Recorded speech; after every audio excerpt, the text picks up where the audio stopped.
A person must first conquer their inner world before conquering the outer world. However, many people never achieve this, not because they lack strength, but because they never confront their true enemies. That is, their inner flaws, the voice in their mind saying, "Stay safe." The hesitation that arises when they need to speak. The desire to be liked by everyone. The craving for acceptance and the effort to appear good. Nietzsche didn't just talk about power, he demanded it. But not physical power or arrogant dominance. Instead, it was an inner resilience hidden in solitude, suffering, and harsh honesty. According to Nietzsche, pain is proof that you've reached the threshold of growth. Every magnificent achievement begins with a conflict, he said. This is the inner rebellion you start against your current self. But most individuals avoid this conflict. Instead, they choose to distract their minds. They numb their inner voice with dopamine, with others' approval. They sacrifice their time, attention, and soul just to avoid discomfort. Then they ask, "Why am I so weak?" You can't fix this by reading a motivational quote. You can't heal by pouring your emotions onto paper. You can only solve it by facing it directly, by looking inward and naming your flaw outright. And then, without excuses or delays, deciding, from this moment on, I will no longer tolerate my mediocrity. This is the first step in the inner war. As long as you don't make this decision, everything else, your goals, mindset, identity, is just decorating a crumbling structure. Do you want to be strong? Then stop negotiating with your flaws. Stop presenting them as part of your character. Stop disguising them as empathy or humility. Nietzsche didn't value appearing virtuous. He valued becoming a complete individual. And that completeness begins when you decide to confront and defeat your inner rival. Many people don't even realize what the need to be loved by others costs them. It sounds harmless. I want to be seen, appreciated, accepted as I am. But this is the beginning of the chain that enslaves you. Nietzsche called it herd mentality. The instinct to conform, obey, and not disrupt order. It's no surprise because from birth, you've been conditioned to obey this instinct. Praise and punishment trained you to be compliant. Social media turned your self-worth into a scoreboard. Now you fear being misunderstood, unloved, forgotten. But what Nietzsche understood was this. If you want to be free, you must be willing to walk alone. You need to break free from others' opinions, the comfort of approval, the urge to stay silent. Because the one who remains attached is controllable. Once someone realizes you care about their thoughts, they've claimed you. They shape your steps, decisions, voice according to their expectations. But there's something they'll never tell you. Those people you admire are lost themselves. They're clinging to their own illusions. Their opinions stem not from clarity, but from fear, insecurity, and the desire to protect their fragile selves. When you make them your guide, you're not just being polite. You're letting one blind person lead another. Independence isn't indifference. It's clarity.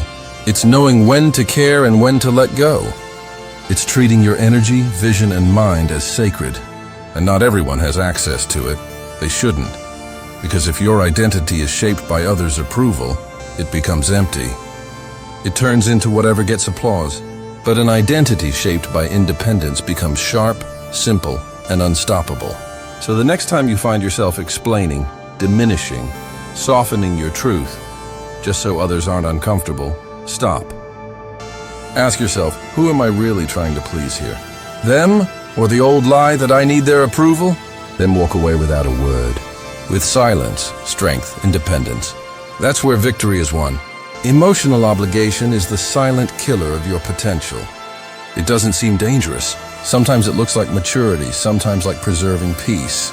But in reality, it means maintaining ties with people who drain your energy, listening to problems that aren't yours, sacrificing your time, power, even your truth, just to avoid conflict. But behind those fake smiles, polite nods, dismissals of "it's fine, never mind," a bill accumulates. And that bill is your strength. Nietzsche sensed this before we could even name it. He said morality, especially the kind based on guilt and duty, was a tool the weak used to control the strong. But not through force, through shame. Once someone knows you feel guilty when setting boundaries, they've won. Because now your kindness has become your own prison. Think, how many times did you say okay when you wanted to say no? How many times did you ignore something because it bothered you, but you didn't want to seem rude, difficult, selfish? This isn't kindness or virtue. It's fear disguised as virtue. And the more you do it, the more you borrow from yourself. You owe explanations to people, time, loyalty, silence, even forgiveness. And then, when you can't take it anymore, they say, "You've changed. You've become cold. You're not like before." But the issue is, that old you wasn't really you.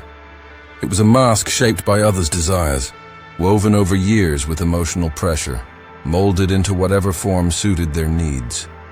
You couldn't even tell what was yours and what was theirs. And now breaking that bond is hard, because this debt is psychological.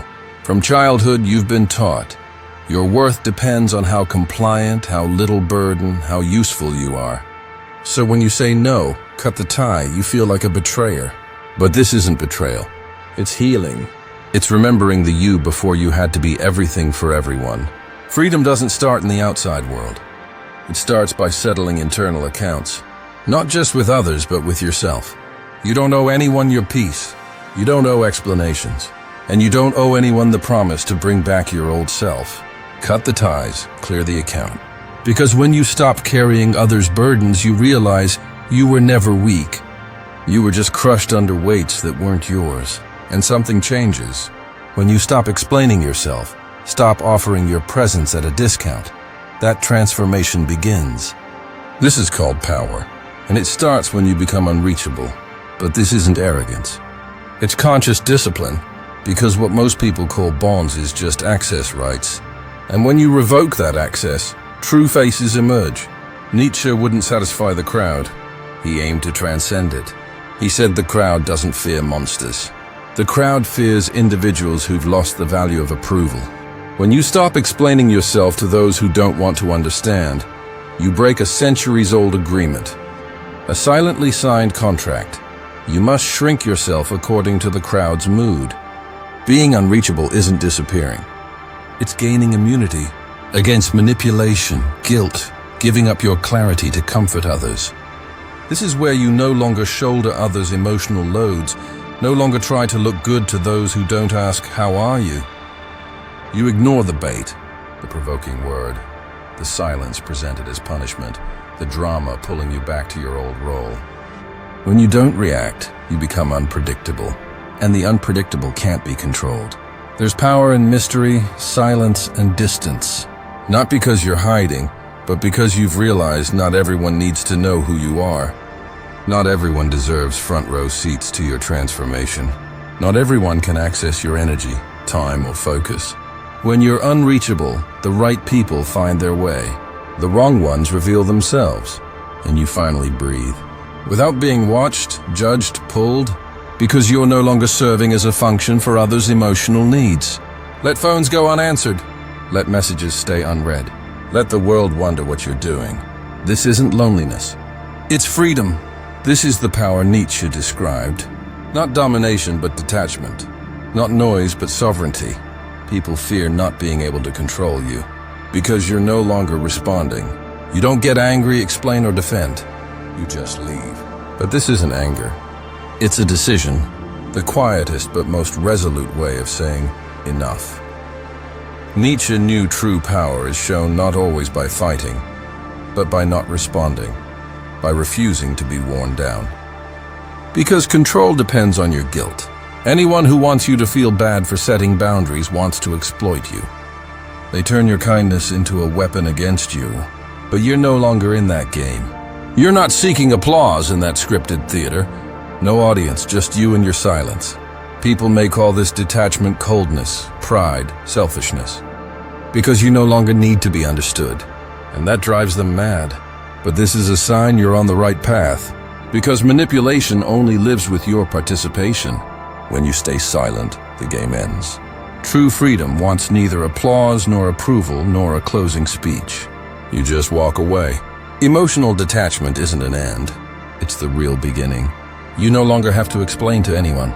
You don't have to defend your boundaries. You don't have to be accessible to those who don't deserve your energy. And at that moment, the stage clears. Manipulators, narcissists, those always pulling you back are left stranded. Because you haven't vanished. You've escaped. You're not tired, not angry. You've just finished. And this is Nietzsche's power, ruling not by shouting but by silence. The more you silence, the more you free yourself, because you're no longer answering games. To those who love you only for their own needs, who waste your strength, you respond with your silence. At the end of this detachment, something becomes clear.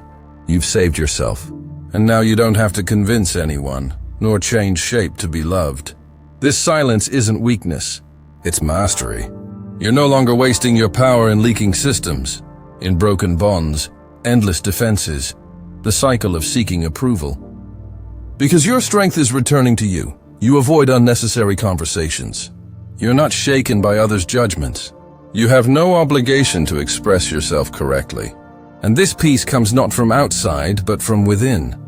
That's why those who try to hurt you later approach again. Not with love, but curiosity. How did they do it? How did they stop needing us? How did they stay so silent yet solid? But now you're not here to explain. You're not living to save, convince, or transform anyone. The old you wanted to be understood. The new you doesn't mind being misunderstood, because your worth is no longer tied to others' perceptions. And this difference is what sets you free.